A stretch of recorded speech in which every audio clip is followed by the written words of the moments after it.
Joining me now is Sal Interdonato, who covers Army football for the Times-Herald-Record in New York. Sal, thanks for joining and welcome to the show. Thanks for having me. Now, Army opened up the season with a 37-35 loss to Fordham on Friday. What were some positives and negatives you saw, and how did Coach Monken respond after the game? He didn't respond well after the game. The post-game press conference, he called it an embarrassing effort. He called the special teams play pretty atrocious. It's just not what he's not used to losing these games. He was 5-0 in openers in his head coaching career. Fordham was a team that they beat by 11 points last year that had lost 18 starters from a year ago. So he wasn't happy. Positives, the play of Ahmad Bradshaw, sophomore quarterback in his college debut. I mean, he rushed for 143 yards, 2 touchdowns, threw 2 touchdowns. Army quarterbacks only threw 2 touchdowns the entire season last year. So that's a plus. I can't really think of too many more positives other than maybe getting some freshmen some playing time. Jordan Asbury, a slot back, came in and was pretty effective, rushed for 56 yards and caught a 33-yard pass. A lot of negatives. Defense. That's all I can say. Pass defense was pretty bad against the Rams.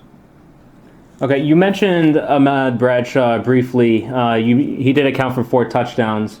What does he bring to the table? It looks like he's a quick, shifty runner who also can throw the ball. You mentioned he had as many touchdown passes as all last season from quarterbacks. Yeah, he's a little bit more dynamic than what they've had back there in the past. He just makes pretty good decisions. He has good vision. He'll make cuts that you might not even see there.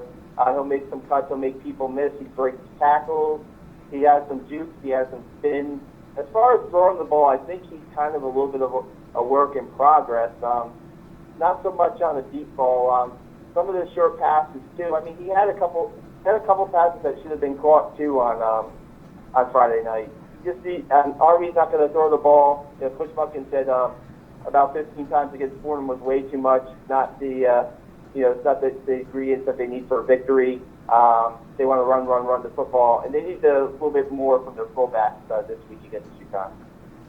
Now, UConn and Army met last season at Yankee Stadium. The Black Knights won 35-21.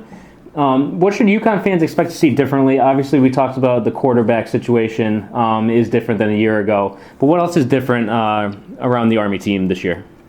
Almost everything. I mean, to a point. The fullback situation, Larry Dixon graduated, one of the top rushers all time in Academy history. So Matt Jenkins and Aaron Kemper split carries at fullback, which is a very important position in the triple options for Army. The quarterback, they're missing Josh Jenkins. He was in a fight with a teammate in the offseason, suffered a head injury, hasn't been cleared to practice yet.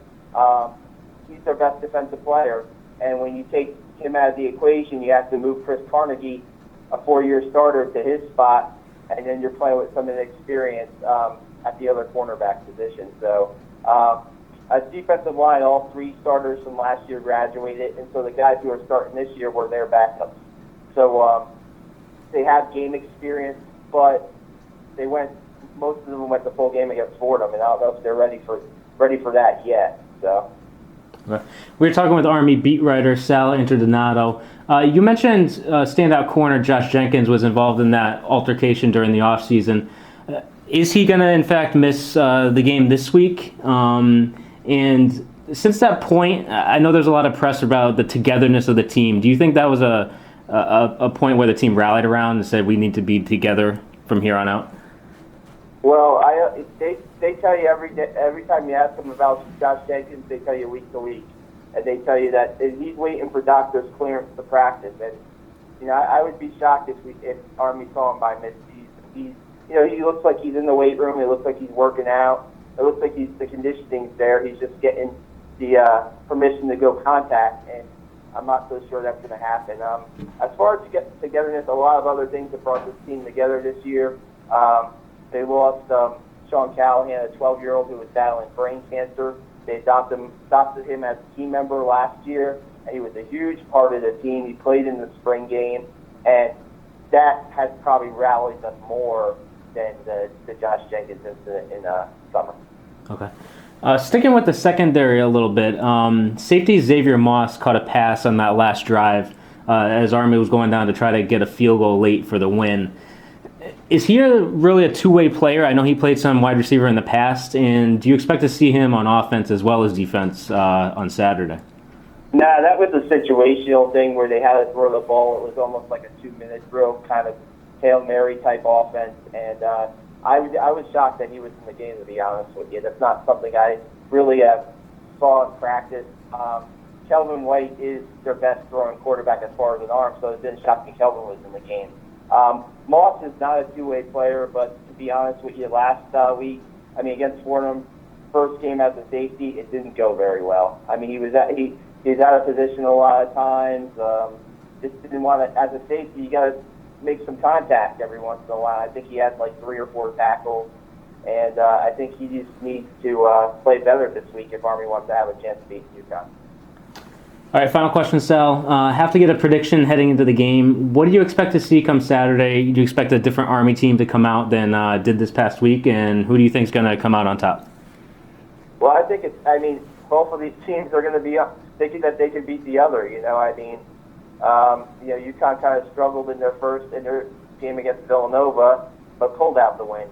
Army doesn't play well on the road, so it's been a habit of theirs for a while now, and they would have to really step up and show their fans that this is a new team, and we're going to put that Fordham loss in the past, and we're going to play well on the road. I expect it to be a competitive game. I don't think it's going to be more than a touchdown game, but I think in the end, I'll go with the home field and the Huskies because Army doesn't win often on the road. I can only remember a couple times in the last few years, and I don't know if you call that Yankee Stadium game a road game. I guess it is last year, but it's more of a neutral site. I just think that UConn at home, they present a couple problems with Johnson at running back and the tight end too for Army's defense, and Army hasn't proven really that they can stop anybody after that Fordham game. So I'll go with the Huskies by say 4. All right, thanks, Sal, for joining, and we definitely look forward to catching up with you at the rent on Saturday. Have a good one.